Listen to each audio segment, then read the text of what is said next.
thank you to ExpressVPN for sponsoring this video. Hello my friends and welcome to Ocean Skylines. Now Subnautica is a game where you can build bases, and I have built my fair share of bases over my many years with this game. But after murdering every Leviathan in the game in the last video, I felt I wanted a change of pace, something a bit more chill, something with building. The challenge is simple. I'll be building my survival base at the very tippity top of the Aurora. No cheating, no cost, just titanium and suffering. Can we do it?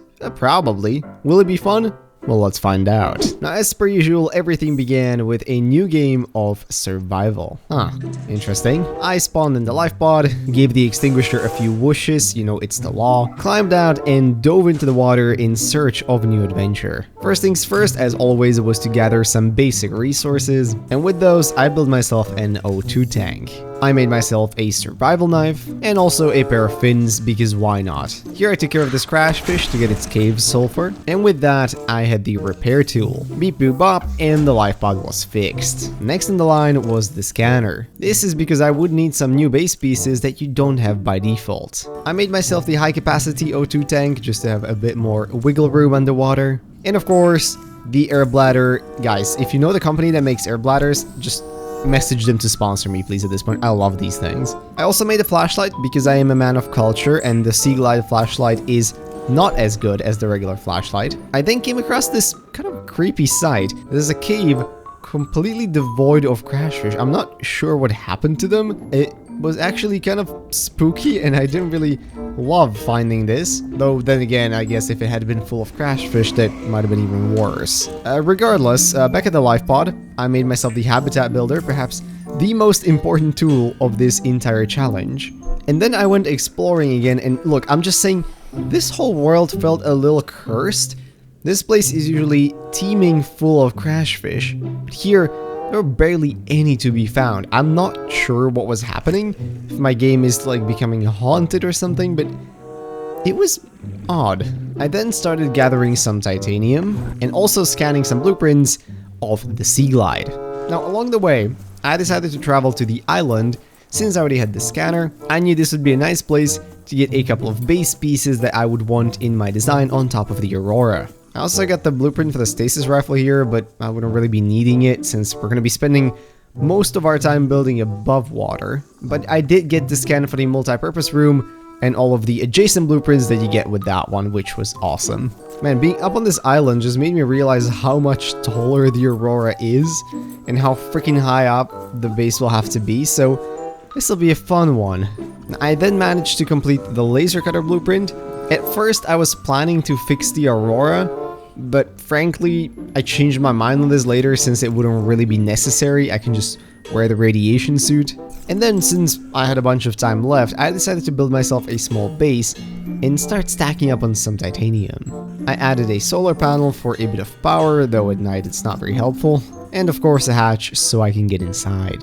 There, I decided to go for some large lockers instead of the small ones, and I started going around gathering a bunch of metal salvage. Of course, a kelp forest is kind of the obvious choice. You can usually find a lot of these around. And back at the life pod, I proceeded to turn all of them into raw titanium.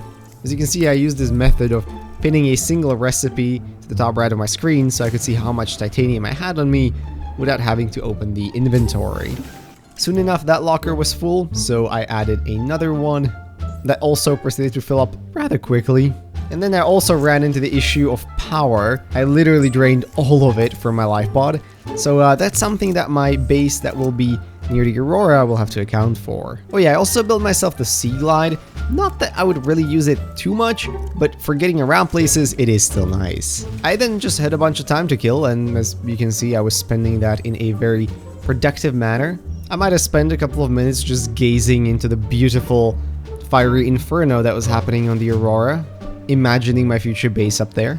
But yeah, outside of that, I also got myself some scans for the beacon, since I figured it might be fun to mark the bottom of the base and see how far we are at the top.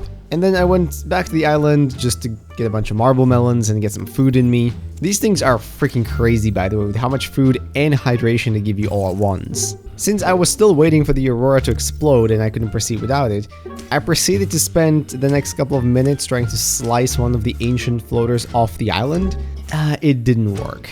Finally, a few days later, the Aurora actually finally exploded, which was more than welcome since I already had all of the resources saved up.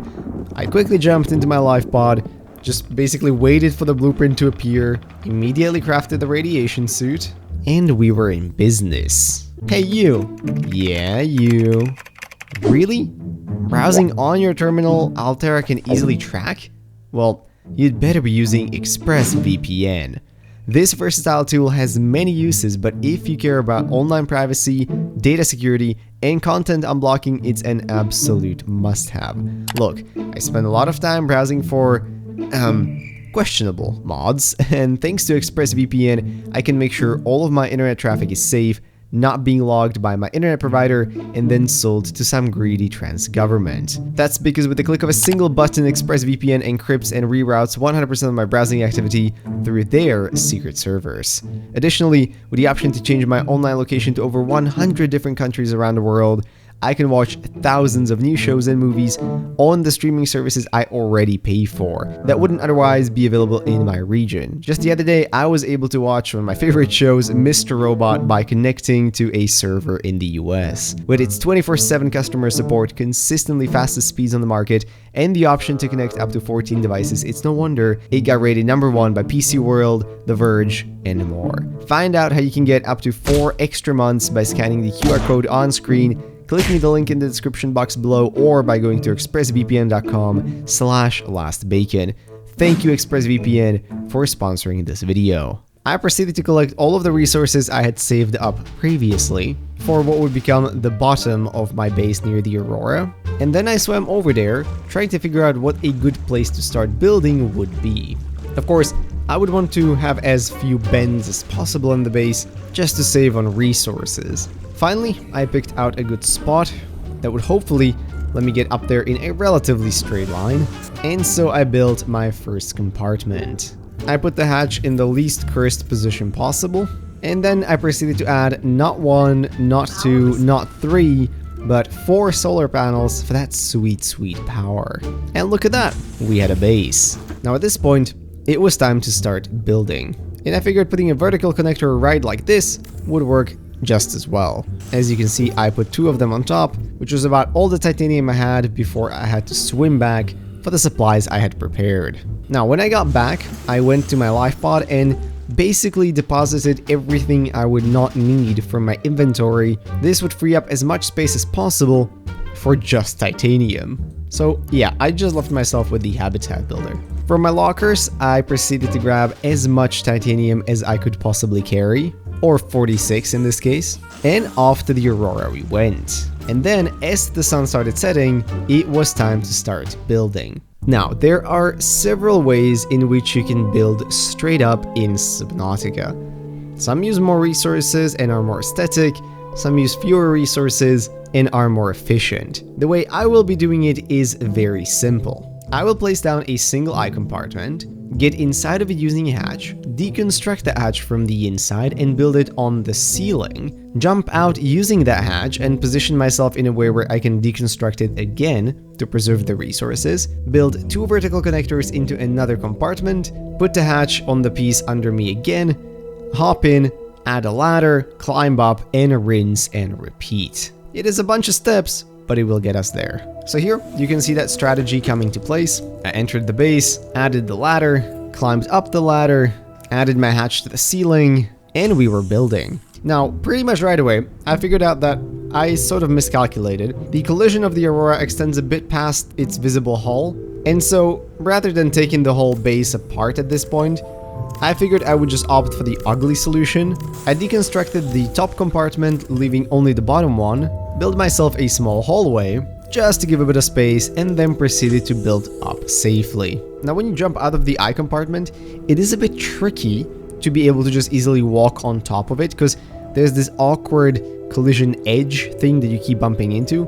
But for me, walking backwards and to the side usually yielded the best results.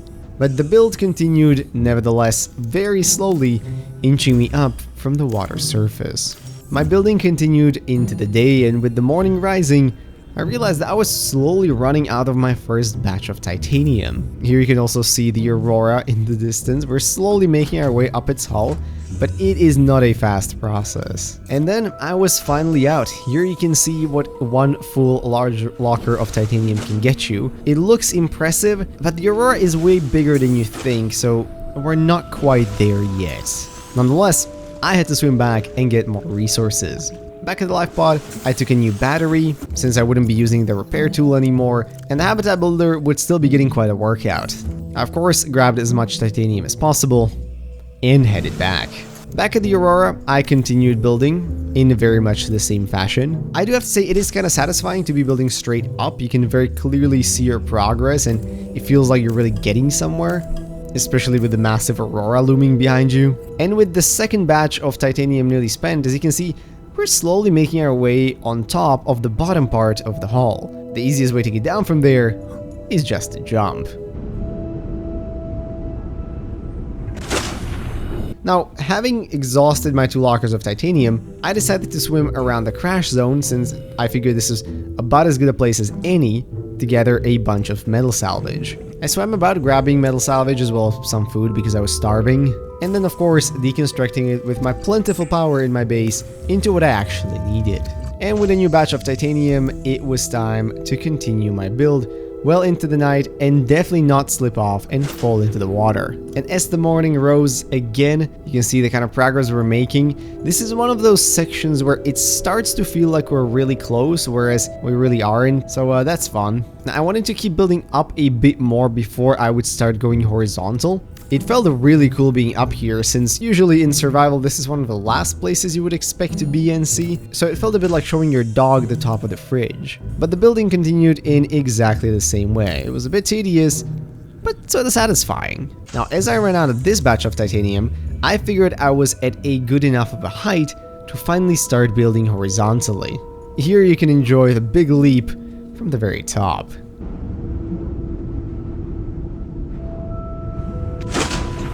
Next up, we had to make our way closer to the top of what I assume is kind of the bridge, where I want my base to finally stand. We were not quite at the required height yet. In fact, the Aurora is kind of deceptive in that sense, where it looks like we're closer to the top than we really are. But of course, not only is it tall, it is also quite wide, so I had quite a fair bit of building to do.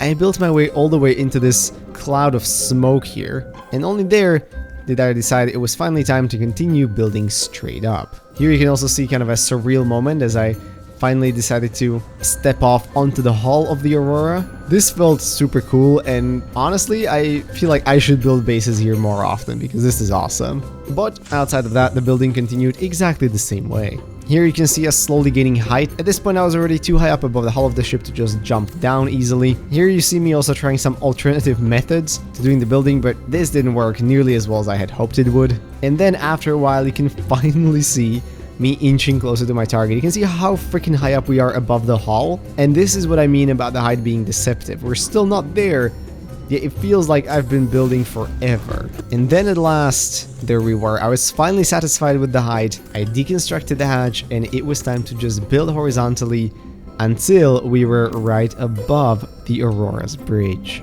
With a fresh load of resources, I realized that I cannot build my multi-purpose room again because of the collision, so I had to build it one floor up. It's a little awkward, but that's okay.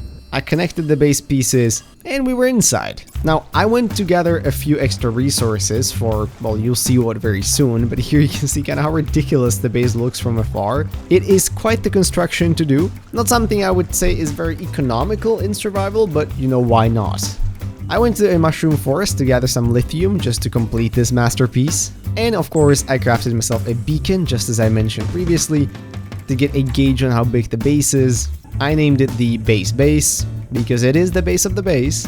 And here you can see the full journey of what it takes to get up into the room. So you climb up one ladder, then you climb quite a few more. Then you run through this backroomish infinite hallway.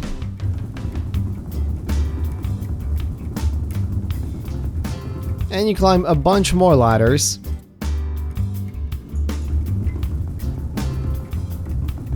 And then you climb another ladder.